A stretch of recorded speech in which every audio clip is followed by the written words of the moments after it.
अस्सलाम वालेकुम, मैं हूं अफजाल नबी और आप देख रहे हैं बजाओ सिर्फ और सिर्फ खुदा की बस्ती पर। नाज़रीन, पाकिस्तान की सियासत और बरतानिया के मौसम में बेइंतहा मुमासलत पाई जाती है। बरतानिया में दिन को धूप, दोपहर को बारिश और रात को बर्फबारी हो जाती है। बिल्कुल ऐसे ही पाकिस्तानी सियासत में दिन के वक्त बुरी, शाम को बदतर और रात को बदतरीन हो जाती है। ब्रॉडशीट केस की रिपोर्ट पब्लिक हो चुकी है और कई शरीफों के नामों का चर्चा है। खैर, ये तो हमारी पुरानी रवायत है कि उधर शरीफों का नाम निकला और दूसरे ही दिन गायब हो गया।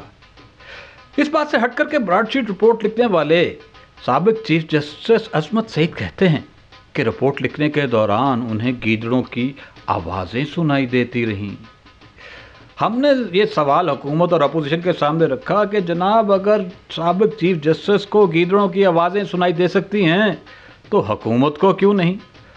अपोजिशन तो फ़ौरन बोली कि हुकूमत को तो सब हरा ही नज़र आता है, ना वो गीदड़ की आवाज़ सुन सकती है और ना ही देख सकती है। कहीं इसका मतलब ये तो नहीं कि हुकूमत गूंगी और बहरी है।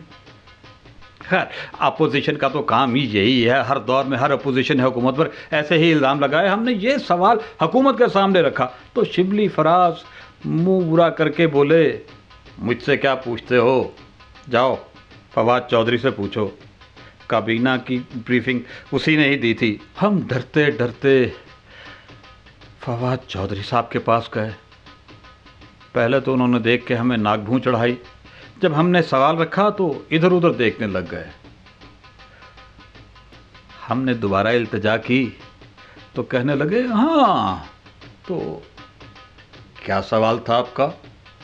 हमने कहा, जनाब, अगर साबिक चीफ जस्टिस को गीदड़ों की आवाज़ें आ सकती हैं तो हुकूमत को क्यों नहीं।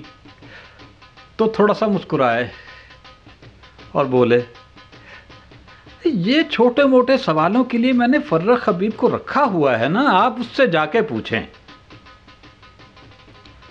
हम फर्रुख हबीब के पास जा पहुंचे। उन्होंने हमें सीडीए की राह दिखा दी। अब आप तो जानते हैं, सीडीए से जवाब आते आते आते कभी नहीं आएगा।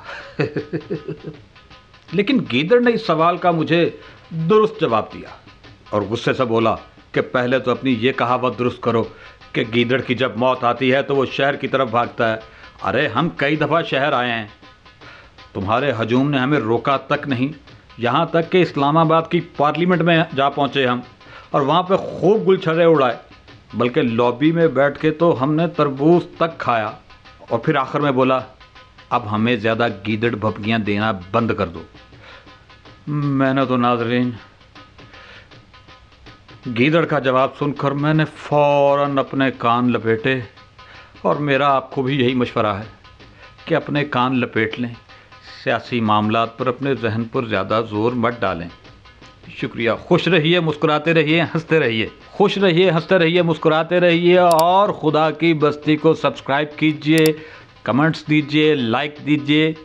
गुड नाइट, थैंक यू, खुदा हाफिज़।